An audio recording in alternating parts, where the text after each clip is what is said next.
Welcome to The Explainer. Today, we're going to break down exactly what you need to do to legally drive on your Sri Lankan adventure, making sure your road trip is safe, legal, and totally unforgettable.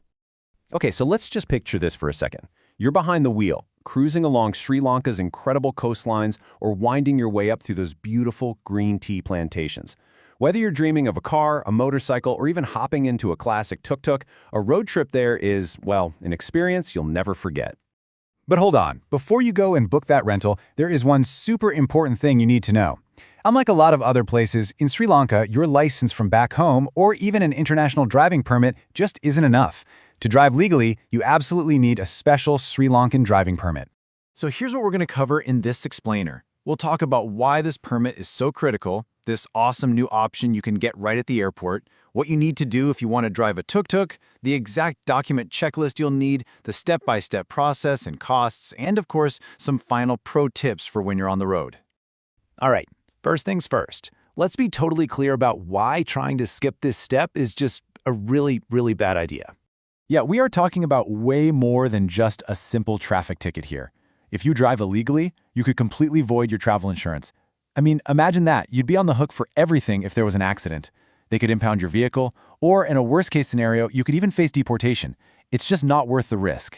But, and this is the really good news for most of you, there's been a recent change that has made this whole thing so much easier. Okay, so back in August 2025, something happened that was a total game changer. You can now get a temporary driving permit right when you land at the Bandaranaike International Airport. This completely gets rid of the old hassle of having to trek into Colombo and spend half a day at a government office. Now, this super convenient airport option is perfect for most tourists. It covers you for cars, light vans, and motorcycles or scooters. But, and this is a big but, it doesn't cover three-wheelers, the famous tuk-tuks. And get this, on top of being super easy, it's also incredibly cheap. We're talking a flat fee of 2,000 Sri Lankan rupees for a whole month. That's, what, like $6 or $7? It's a no-brainer for total peace of mind.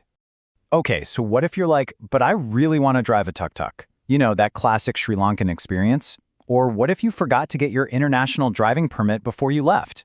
Well, in that case, you've got to go the old-school route. So let's compare the three main options available so you can figure out which one is the right fit for your trip. So looking at this, it's pretty clear. That airport permit, it's the fastest, easiest choice if you're renting a car or a motorbike. But for all you aspiring tuk-tuk drivers, you have to get the AAC recognition permit. That means a trip into Colombo and waiting around for a few hours. And that last one, the DMT permit, that's really your fallback option if, for some reason, you only have your national license and no IDP. Okay, so no matter which option you choose, you've got to be prepared. Let's talk about the documents you absolutely need to have ready to go.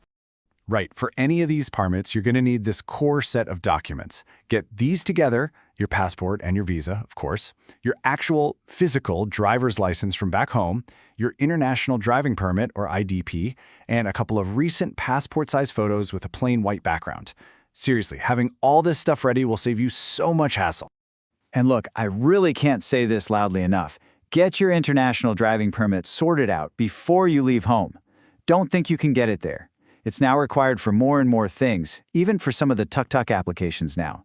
Just get it done weeks before your flight.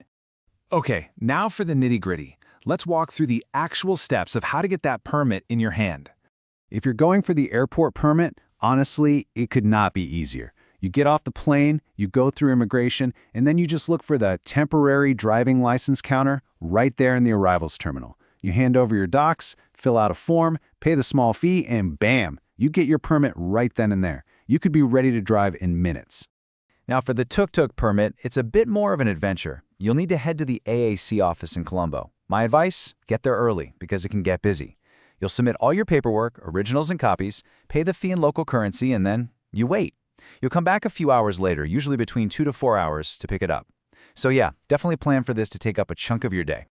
All right, so you've got your permit, you're legal, you're ready to go, but hold on. The next step is just as important, staying safe. The driving culture there is, well, it's different, so let's talk about it.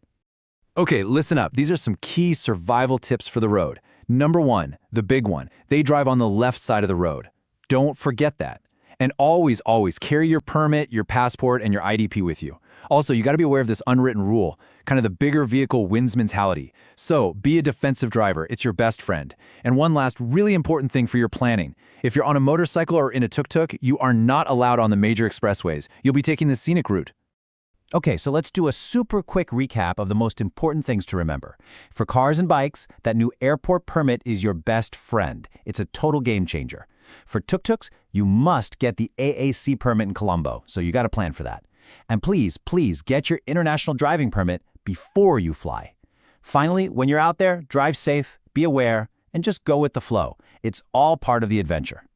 And that's it. With the right paperwork sorted, the whole beautiful island of Sri Lanka is literally your oyster. The only question left is, where are you going to go first? Have an amazing trip and drive safe.